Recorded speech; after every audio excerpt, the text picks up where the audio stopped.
Hi friends, welcome back. അപ്പോൾ കപ്പ ചുട്ടത് ഒരു നൊസ്റ്റാൾജിക് ഡിഷാണല്ലോ അല്ലേ.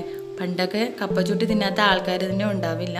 പക്ഷെ ഇപ്പം അധികം കപ്പ ചുട്ട് തിന്നലൊന്നും ഇല്ല, കാരണം അടുപ്പൊക്കെ ഇപ്പോൾ പല വീടുകളിൽ ഇല്ല എന്നുള്ളതാണ് കാരണം. അപ്പോൾ അടുപ്പില്ലാതെ നമുക്ക് ഈസി ആയിട്ട് എങ്ങനെ കപ്പ ചുടാമെന്ന് നോക്കാം. അപ്പോൾ നല്ല പഞ്ഞി പോലെ വെന്തിട്ടുണ്ട്, കാണുന്നില്ലേ?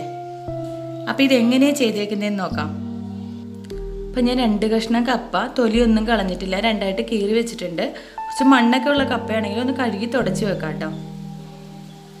അപ്പം നടുകെ പിളർന്നാണ് വെച്ചിരിക്കുന്നത്. ഇനി ഇതിനെ ചെറുതാക്കി ഒരു കപ്പയുടെ പീസ് 4 കഷ്ണം ആക്കിയിട്ട് വേണമെങ്കിൽ വെക്കാം. അപ്പം ഞാനിതിവിടെ ഓവനിലാണ് ചുടാൻ പോകുന്നത്. അപ്പോൾ അത് ടെമ്പറേച്ചർ നമുക്കൊരു 180 വെച്ച് കൊടുക്കാം കേട്ടോ. സെലക്ടർ നമ്മൾ താഴെ നടുവിലും മുകളിലൊക്കെ ഹീറ്റ് വരുന്ന പോലെയാണ് സെറ്റ് ചെയ്തിരിക്കുന്നത്. ടൈമർ ഒരു 40 മിനിറ്റ്. നല്ല വേഗം വേകുന്ന കപ്പയാണെങ്കിൽ 30 മിനിറ്റ് മതിയാകും.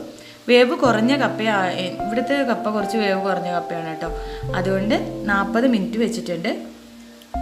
ഇനി ഇത് നമുക്ക് ഓവനിലോട്ട് വെച്ച് കൊടുക്കാം.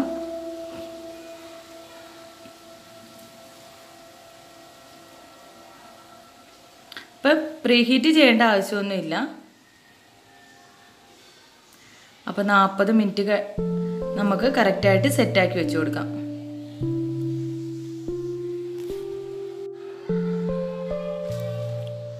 അപ്പം 40 മിനിറ്റ് കഴിഞ്ഞിട്ടുണ്ട്.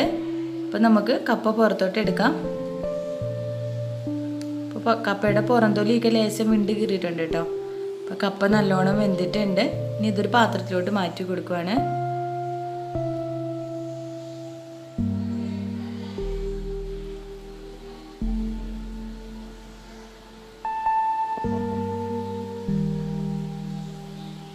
ഇനി കണ്ടില്ലേ, കപ്പ നല്ല പഞ്ഞി പോലെ വെന്തിട്ടുണ്ട്. ഞാൻ ഒന്ന് ഒടിച്ചെടുത്തിരിക്കുന്നതാണ്.